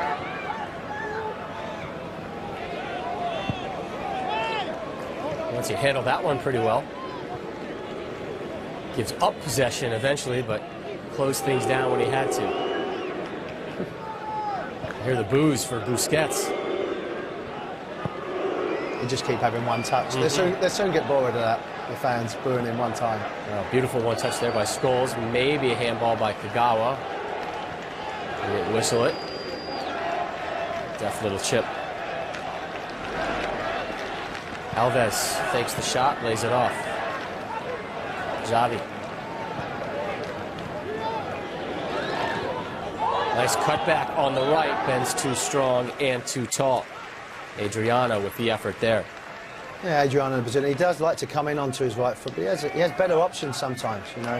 When you're driving here, look at the midfield runner. It's just slide it into the pass there for Busquets, but again, both fullbacks pushing on. It must be them boots to be able to do that. We've talked so many times about these two players getting these two teams getting very integral figures back from injury in their lineups this year. Another one down the road for Barcelona, Eric Abidal, had that liver transplant just back in April. Many folks saying, well, that's a career ender. He joined the team in Paris for the PSG friendly over the weekend. His plans now to return to the team before December. I mean, that is quite remarkable. And we've said about players and injuries, but you know, that's a life-threatening concern that he's had, not necessarily just to get back and have a normal life, but to play at the level that he's expected to. One, shows you great character about the man, and also desire, but also the love for the game. You know, rather than it could be quite easy to walk away and say, I've won a lot of trophies, I need to get my life, I need to get that purpose. But I mean, we wish him well, and we've been over the years saying how well he's done, surviving, going through this. We just keep our fingers crossed again, because it's It puts everything into perspective when you think about the game, but more importantly about his health. Xavi with the armband right now. Alexis Sanchez cuts it back, easily picked off there. Kagawa getting a lot of touches since coming on at halftime. Bad back ball there, though.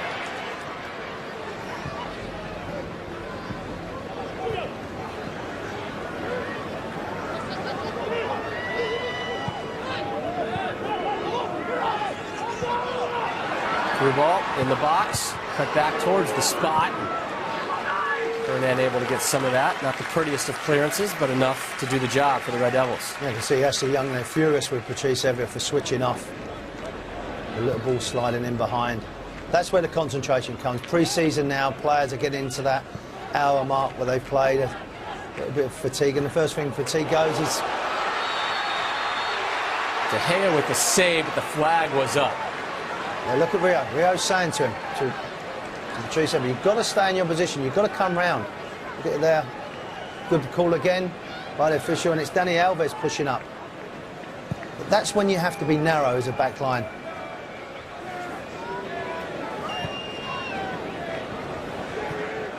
Alves, 5 goals in 55 appearances for the Brazilian national team. Represented them at the 2010 World Cup. Certainly on track to do the same in 2 years in his home country.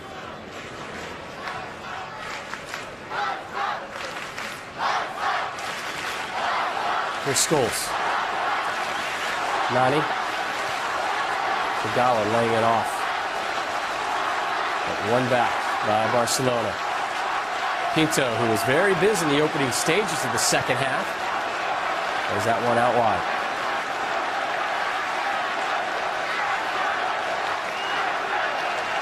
Barcelona now just dominating the game. They've got the feel, they've got a stranglehold on the game. They're playing at their tempo, their rhythm, their movement. It's very difficult for the white shirts of United to get a unit and retain the ball and try and go forward. Welbeck has been very isolated as a striker. Xavi.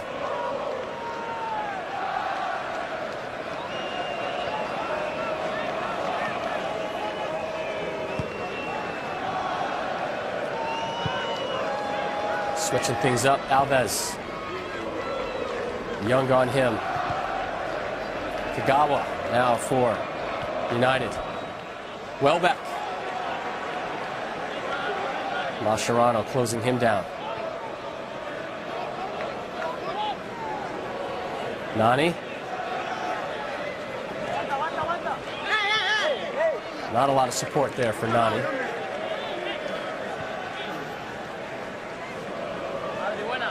I think when you look at both midfielders, they're very difficult to try and push forward, Scholes and Anderson. There's the 11 on the field right now for Barcelona.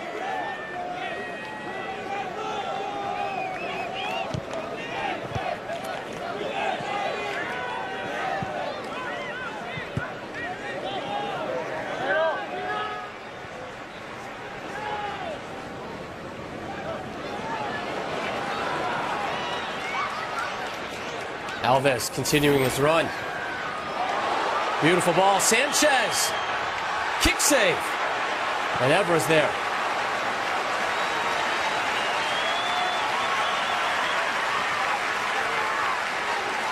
You sense something is coming for Barcelona. PK now in the box. Diving header. De Gea is there. 2 good saves by the goalkeeper. One with agility, one with concentration. Again, exquisite movement. Just watch the ball here. Outside the foot. There's that area behind Patrice Evra. He looks tired, but De Gea just stands big. Says to Sanchez, beat me. Again with the header here. There's Pedro. Great agility here. Moves his feet quickly and a good outstanding save.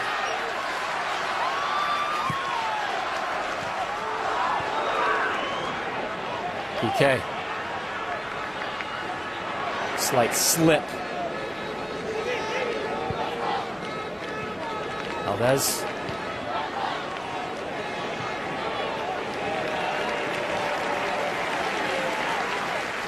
I think he's trying to get that one to kind of kick back on the chip. Well, he changed his mind as well. Good to see PK pushing forward. Again, just watching here. De Gea move his feet, he's going one way, again, pushes off. Outstanding save. May have just been going wide, but still the concentration's there. Young looking for Nani, intercepted. Portuguese international took a little bump. Quick restart for United. Oh, nice move, Valencia. Kagawa. Oof. Just a bit heavy with his layoff there. Actually, Young just wanted from Kagawa, just a little bit softer with his layoff.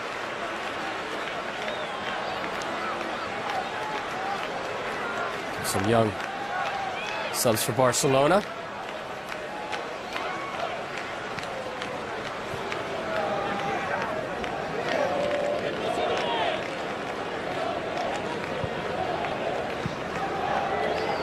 That's all you need, Rob, when you're getting a little bit tired in the pre-season game. Some young, enthusiastic players looking to make a point against you. Looks like Berbatov as well coming on. Many surprised Berbatov still sports a Manchester United kit right now. Talks during the season that he was on his way to Germany. Evra slides that one out of danger. Maybe talk that he'll join QPR. There's Jordi Alba set to come on, number 18. Big pickup for Barcelona. Exceptional in the World Cup. Sergio Roberto, number 30, also set to get on. Mascherano is done.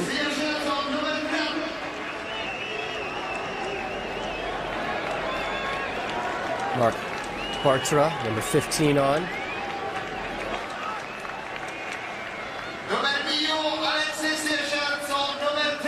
Sergio Roberto, Spanish youngster, 4 appearances in all competitions last season. We are getting bombarded by subs right now.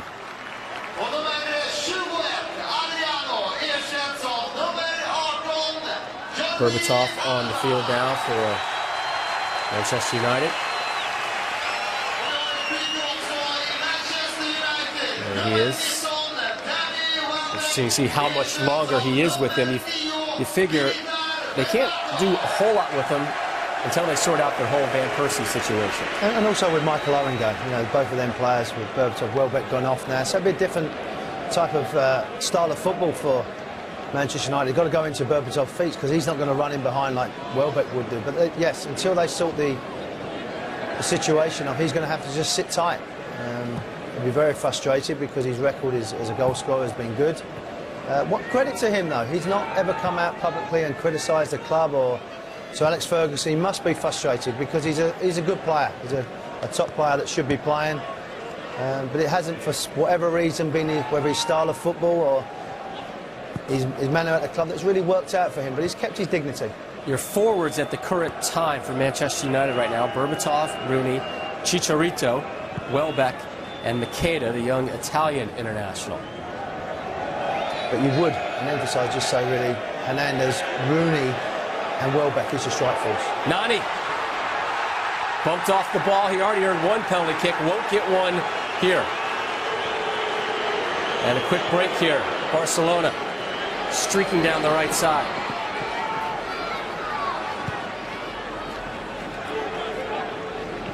You can just tell now the game's gone up a gear. Xavi whacked by Scholes.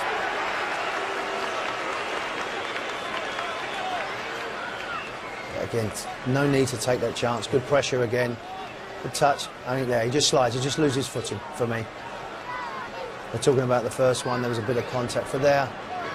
There, the left foot just slides underneath. Pinto, the goalkeeper, doesn't need to take a chance.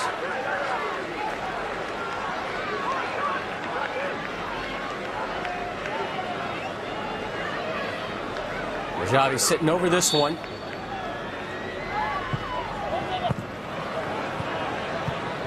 Anderson trying to get that one to Cole, or Young. Kagawa. And an off-the-ball foul there. Nani tripping up his man as he tried to make his move.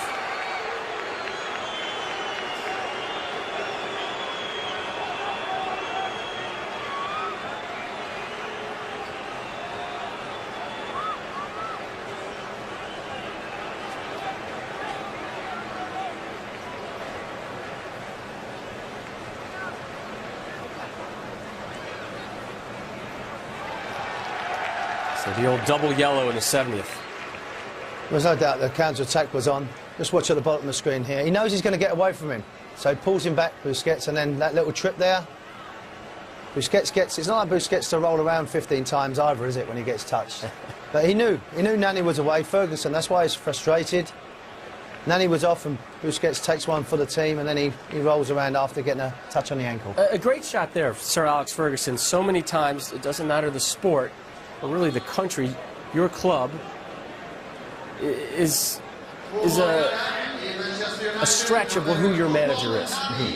And the fact that Sir Alex Ferguson is up off the bench, in coat and tie, furious in a preseason match, translates to his players at some point in some fashion. Well, that's why they've always been winners. They've always had that edge about them. You go back to the players of Brian Robson and Scholes we spoke about. They've always had that edge, that winning mentality, us against the rest of the world. And I think teams emulate their coach. And I think that's what you've seen with Sir Alex Ferguson. When he's had to get rid of his old favourites, he will get rid of them and sell them if he has to. Because the most important thing for Sir Alex Ferguson is winning. And that's what he does as good as anybody. Probably one of the most, if not the most successful coach ever to manage the game. It's interesting, too, is nobody has said he's starting to lose it. He's starting to slip. When you see somebody who's been around there that long, if you see just a slight little chink in the armor, someone is there to pounce on it, and not too many folks have been brave enough or unwise enough to go after Sir Alex. Well, there was a few years ago with Mourinho being so successful, and people were starting to question, is Sir Alex now, is it time for him to move off? They go and win the title again.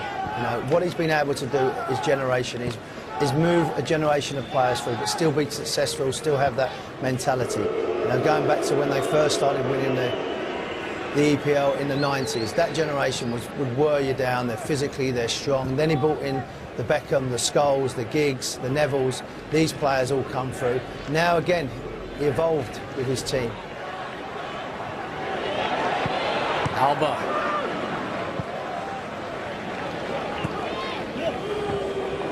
Ronnie losing that one. It'll stay, though, with United. Through looking at what Manchester United has right now, do they need, not a question of want, but do they need Robin van Persie to do what they want to do in the Premiership and the Champions League? From what I've seen so far on their tour, yes. They need a spark. They are going to come good, there's no doubt. They are going to have that time, but they need a wake-up call to wake everybody else up. They need someone to say they're back in business. They are going to be the benchmark. We are going to compete at the highest level. They will do, there's no doubt. But people will doubt them. People will have that little seed of doubt and not have that fear factor against them as they have done over recent seasons. I think now people go into games believing that they might get something out of the game. Patrice Evra, not at the level we've seen. Rio Ferdinand, not the player that we've come to accustomed to, had one or two injuries. Village has been out of the game. Then you look at the front line, like you said there. Welbeck, good player, but still obviously learning his trade. Hernandez has done well when he first had the impact. Last season, slightly disappointing. Rooney, can he burden all the responsibilities? They need a big star next to him, and I think that would send a signal out not only what's going to happen in the EPL, but also in Europe. And I think Sir Alex knows that. That's why he will try hard to get a big one in. Key departures for United. Park Ji-sung, Michael Owen, and Fabio out on loan. Here's Barcelona trying to get the game's first goal. Scoreless, 74th minute. Rooney and Messi both on the bench after going the opening 45. Anderson unable to connect. Busquets lays it out wide. Rio Ferdinand reads it well.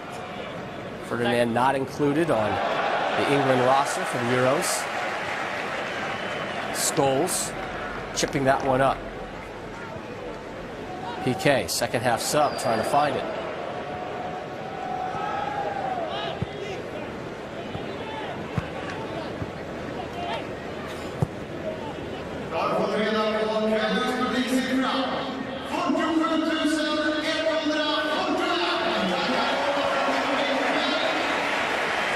Xavi.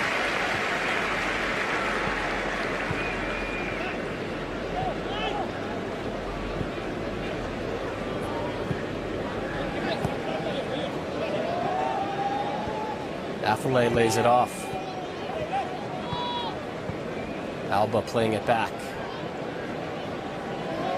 Alba expected to pretty much step into that left fullback spot for Barcelona. Well, it's quite amazing, Rob, as well. In the Euros, people were talking about it, and we did it on Fox here, saying about that Spain, you know, not having that striker, not really having that final product, and then you see what they did to Italy in the final. And I see that same response from Barca. I think their pride has been hurt, and people are starting to question them. Well, you know, they haven't won a trophy.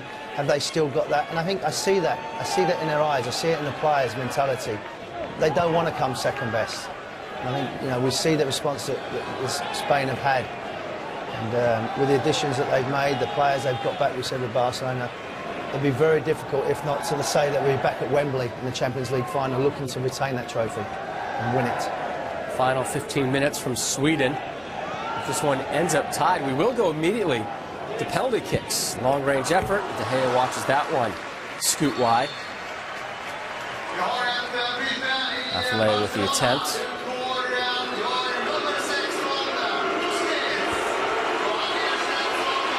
Again, passing and movement, looking to drive in on the right-hand side with his right foot. But I think De Gea will be comfortable. I think Manchester United will be back line. Wentz will be looking.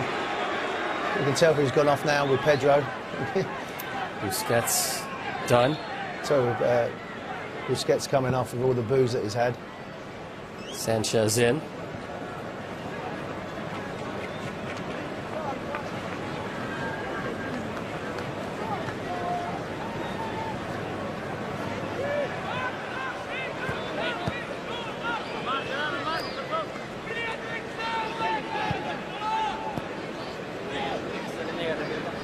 Afflay swinging things.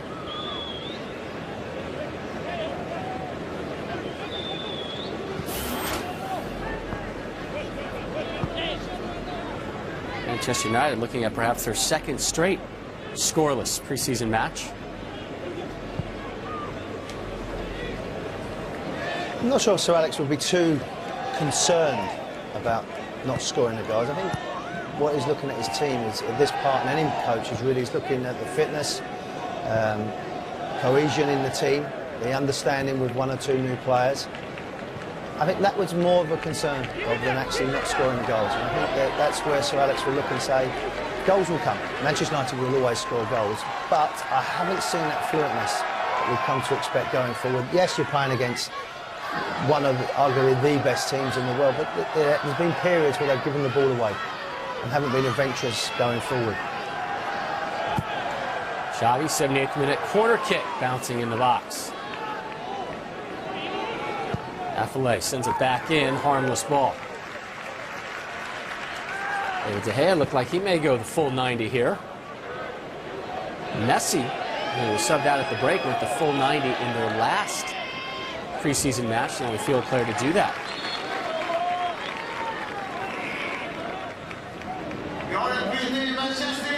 There's the new manager for Barcelona, Villanova. Anderson checking out now for United. Nick Powell comes on. All the way from sunny Crewe Alexandra. What a step up that is against Huge. Barcelona. A very talented young player. Dario Grali has done an excellent job at Crewe, bringing these young players through time and time again. Yeah, moved from League One's Crewe Alexandra this summer, a midfielder who's kind of morphed into a forward type player. I love the press conference with Sir Alex. You know, they asked the question, where do you like to play? And he said, that number 10 in and around. The next question was Sir Alex. He said, I see him as a midfielder. So no matter where you want to play, where you want to play, son, this is where you're going to play. But great for younger players. You know, we see all these $1 million players moving, but to see someone homegrown and have that opportunity. Okay, with the intent. Well, you need to do that. Yes. At any level, at any sport. You can't always just sit out there and dole out the euros or the francs or the dollars or whatever it is, the pounds. You have to find some young, affordable talent and bank on them to be bankable down the road. And Rob, only as a young player, you're going to get better. Is playing. Is actually playing the game. There's no point just sitting in the reserves or sitting in the youth team and not having that opportunity. That's where, you know, at the MLS, I think the younger players have you know, it's great to have these superstars that come into the league, but the league's strong enough now. And I think where you're looking now as a coach is to bring young quality. Look at what Manchester United did with them young fledglings that have come through, these younger players. And Piqué was another one at Barcelona. He had to leave, but he's come back. Cesc Fabregas did the same. You have to go and play and establish yourself as a player. So much about this sport is managing the books as well, and you can't just be splashing out the dollars that PSG is doing on a regular basis. Break here for Barcelona. Oh, toe poke by Carrick.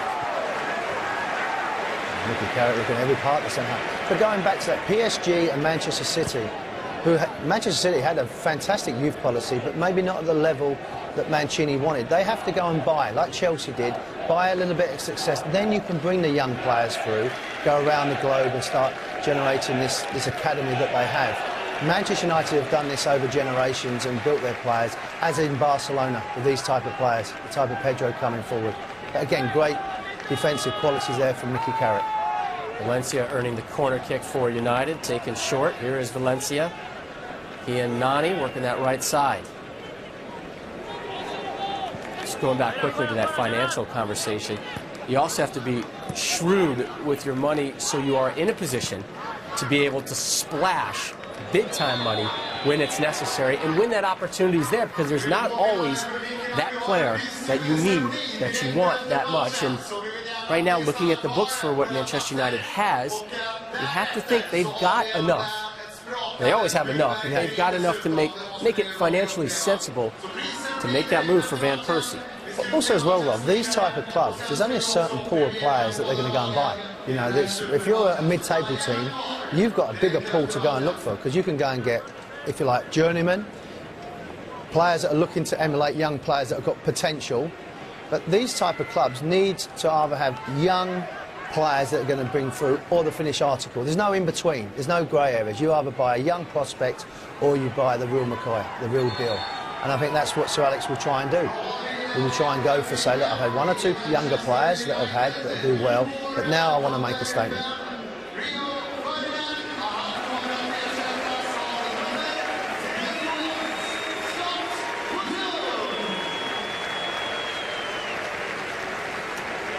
Mickey's done well, Rio Ferdinand. I think he's a lot of last season he was same with injuries. He still played a lot of games, Big Rio.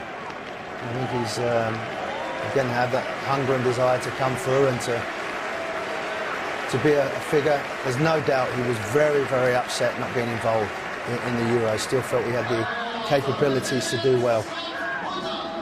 Scott Wooten, young English youngster, made a total of 24 appearances in the championship last season through a couple loan spells, including time with Peterborough United and Nottingham Forest. I think one of the managers at Peterborough was Sir Alex's son as well, Darren Ferguson. So it's about helping your son out, as we all would do, I'm sure. Most days.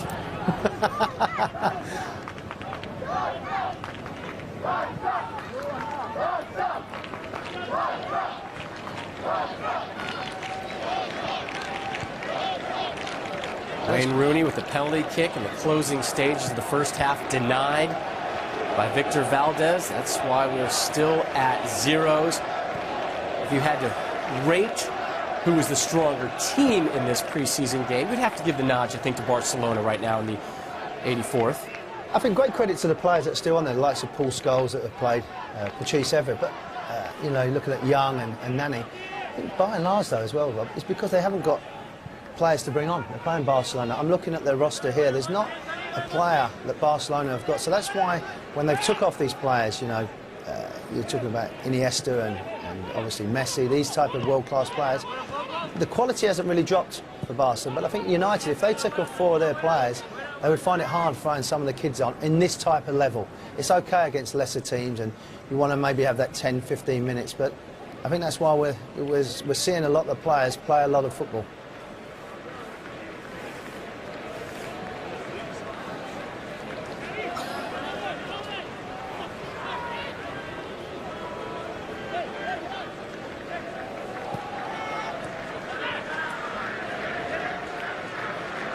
Piqué 35th minute.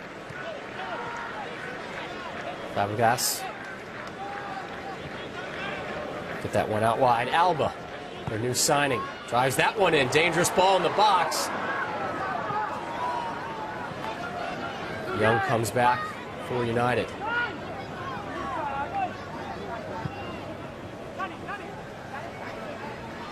Carrick finds Valencia. Berbatov has done little to nothing since coming on here in the second half. I mean, as well, Rob, you've got to play to his strength. He's not going to run in behind. He's not a well-back. You've got to try and get it into his feet so he can try and bring players through. But the problem that they've had, Manchester United, when it does maybe go into Berbatov, Scholes and Anderson was too fatigued to run forward. You know, Paul's getting a lot older, as we all are, and Anderson's not that type of player to push forward. So Berbatov is a lonely figure up there, and he's never going to run in behind and cause you a problem. He's going to be one of these players that will hold the ball up. And that's maybe why you need like Young and Nani to get a little bit closer. And that's why I'm quite surprised maybe he hasn't maybe changed it a little bit. Sir Alex and gone 3 in midfield and pushed his wide players a little bit closer. But then you run the risk of being isolated in your fullback area. So there's a conservative approach at the moment for Manchester United.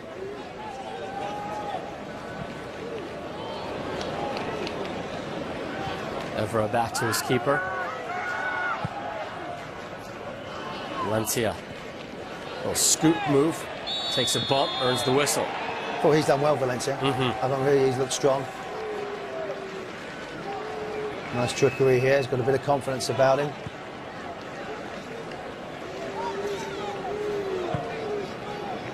Ecuadorian international, 16 goals in 107 games in all competitions since joining Manchester United from Wigan back in June of '09.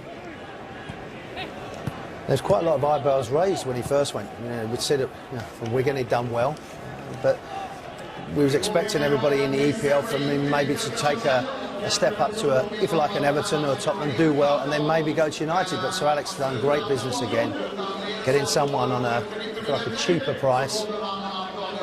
4 goals, 13 assists last season. Those 13 assists tied for second most in the Premiership. Evra, nice header to stifle that attack.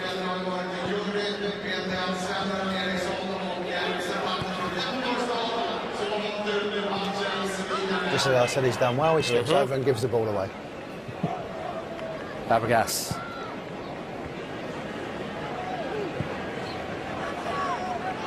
Xavi in the box. This one over his head. I think they'll be quite happy, Manchester United, dealing with balls like that from Pedro in front of them. They can head it away. It's when they start playing the intricate passing, the passing and movement, where they really pull you around.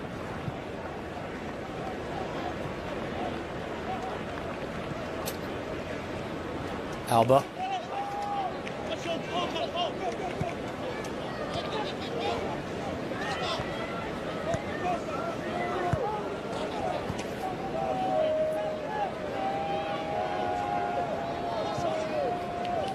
Right back down the middle. Fabregas.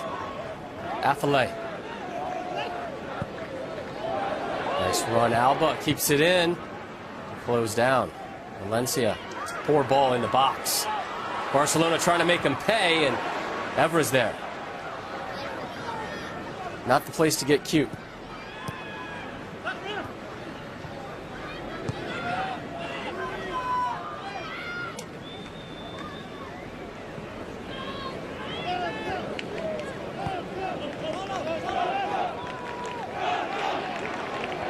Just looking at Manchester United now, Rob, I think they're quite happy to go to PKs. I think they've run out of ideas, they've run out of legs as well. I think they just hang on now. If they can see this through, they take their chances.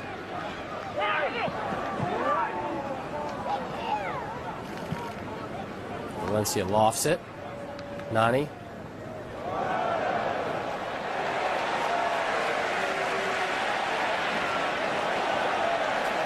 That was nice. Enjoy that. Berbatov.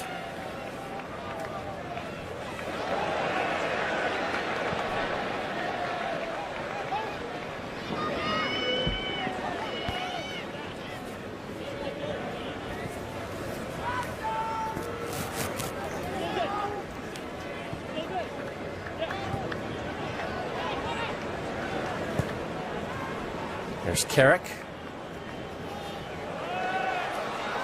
Kagawa. And a free kick here is Nani sent to the turf. Fabregas pleading his case. Late stages of a scoreless affair from Gothenburg, Sweden.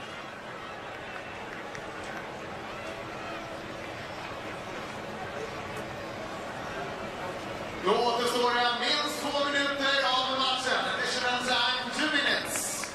2 minutes of extra time added to the referee's watch. Matchens ledare respektive lag har utsetts. There's Nani.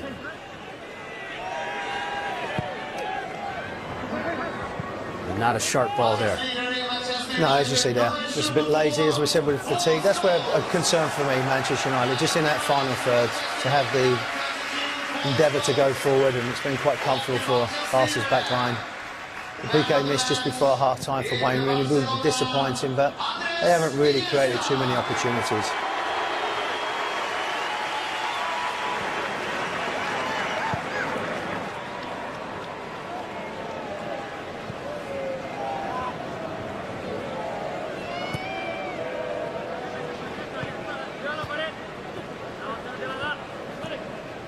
Valencia and Nani both seem very comfortable playing this close to each other, working that right side.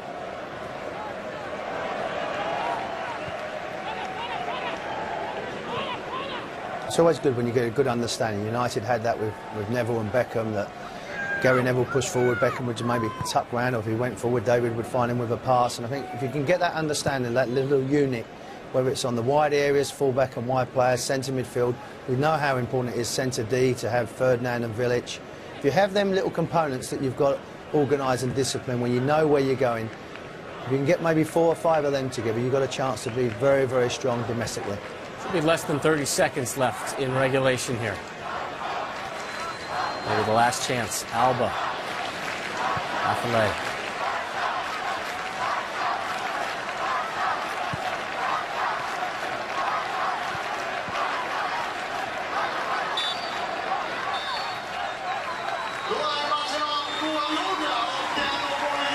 And that is it. So another scoreless outing for Manchester United, but penalty kicks still loom,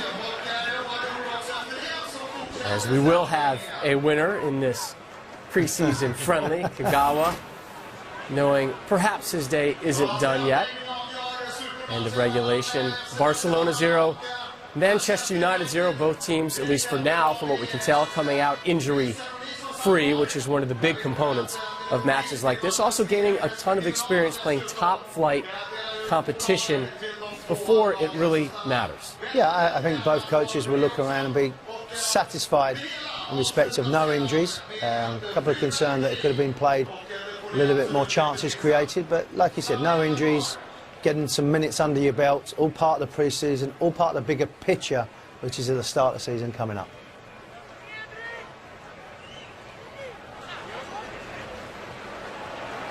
If you're Manchester United, what do you take away from that 90-minute outing? Well, I think you can show that you can defend. I think he looked at Valencia, I thought he had a good game, and looked at Nani as well. He was quite instrumental going forward. I would be concerned in the final third, the number of opportunities he created. We know against a very strong Barca team, but Barcelona dominated the game. They had the possession, as you would rightly estimate that they would do. But I think for United's point of view, it could have been a lot better. 60%, I'm quite happy with that, but there's a lot more improvement if they're going to try and emulate what they do. But it is pre-season. Barcelona, a world-class team, they dominated possession. They could have been a bit more clinical in front of goal, but I think at the end of it, you look around and say, Wayne Rooney, 1-0. I think Barcelona would have stepped the gas up and maybe got a goal back.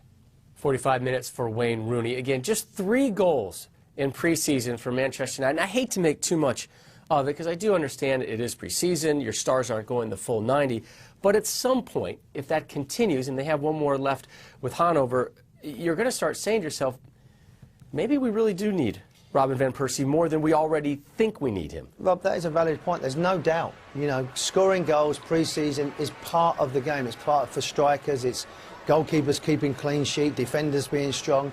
You're paid to score goals. And Manchester United are in the world are not only winning, but winning with style and scoring goals. And even if it is pre-season and we're trying to find the right formula, if someone is not scoring goals, go out and get someone that will do. If you keep conceding goals, you're going to go and get a goalkeeper or a centre D to stop that, because winning is a habit, scoring goals is a habit. And I think maybe emphasise a little bit more, and maybe for Sir Alex to go to the owners and say, you know what, we do need to go, and you've got to give me the money, because we do need to, because this is not good enough for Manchester United. They're not there yet, though, but they're getting close in your eyes to saying that? Yeah, I think every time there is a stalemate, you have a valid point. And, the people will say, well, he's, coming to the year of his contract, why don't we wait until... No, you need a good start. You don't want to be playing catch-up, because that's what they had to do with City. And, yeah, they nearly got there, and they nearly pushed it all the way. But as I keep emphasising, they've always gone big at the right time, whether it's Man United, Barcelona, all of these top teams at the right time. There's 5 or 6 of them in the world. Go and spend big at the right time to strengthen and to give that feel-good factor going into a new season. Because believe me, Rob, there'll still be hangovers from last season, how they lost it. They still have that in their mind.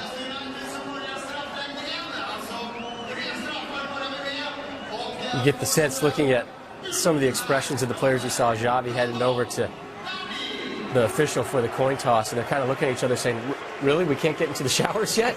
we have to do more here? It's preseason. We really need a winner and a loser here on penalties. But again, it's another opportunity to put your players in a quote-unquote pressure situation and see how they respond. You can't emulate this. You can't do this on a training ground. You have to be in a stadium with fans here. Nani versus Pinto.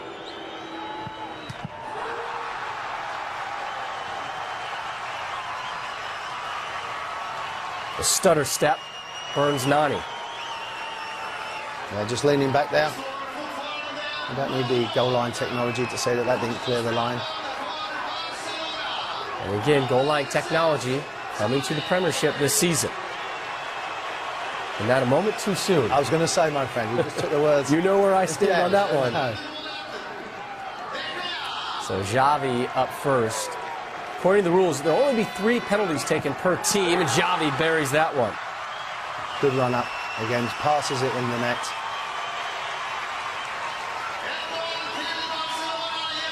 Again, focus. The hay gets us the right way, but just too much accuracy. Just in that corner.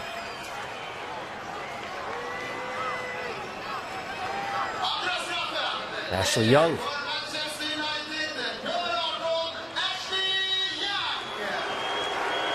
Obviously, remember the Euros. And Olympics. And we can keep going on and on if you're an Englishman.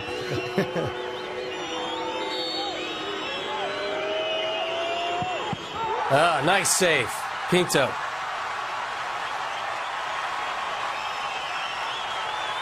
And a goal here, and the night is done. I think the look says it all. Goalkeeper guesses right. Footed player, predominantly 60% always go to the goalkeeper's right. PK will step up. But his time at Manchester United didn't work out for him. Maybe one of only the mistakes that Sir Alex has done, letting players go.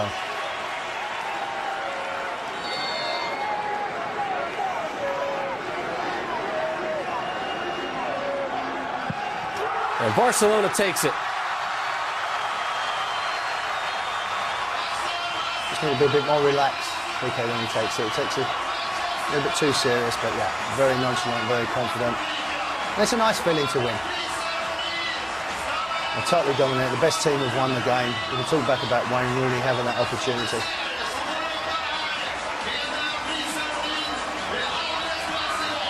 So Gerard Piqué, the winning Piqué right there. From the spot, Xavi and Piqué convert. Nani, Ashley Young denied. And Barcelona takes this one on penalties. Rob Stone, Warren Barton back here with you as our coverage continues from Sweden. We talked about what Manchester United takes away and maybe the question that they still have, are they going to get enough goals from the current crop of players they have? If you're Barcelona, again, they've done very little to add to their team. Jordi Alba, the significant addition. Where do they sit right now as they approach La Liga? I think they're in a very good position. As I said, looking at the team, looking at the coach as well. He want to have a good start, want to have a positive start. Not winning a trophy has not been in their nature in the last probably 4 or 5 years. So they would very, very much determined to win a trophy. You could see it in Messi's eyes, his approach. You know, Iniesta, Xavi, they've got enough capability. They've got key players coming back from long-term injuries. They just needed fine-tuning. I think Manchester United need one or two. Barcelona just one or two players just to really lift everybody with the young players coming through. Still plenty of time left in the transfer window, and we always know things get interesting near the tail end of things like that. We expect plenty of news on FoxSoccer.com as who's going where and why and what rumor. It's always fun to chase how that goes down. Warren and I'll be back to wrap things up. Barcelona takes care of Manchester United via penalty kicks from Sweden. Here's PK with the winner.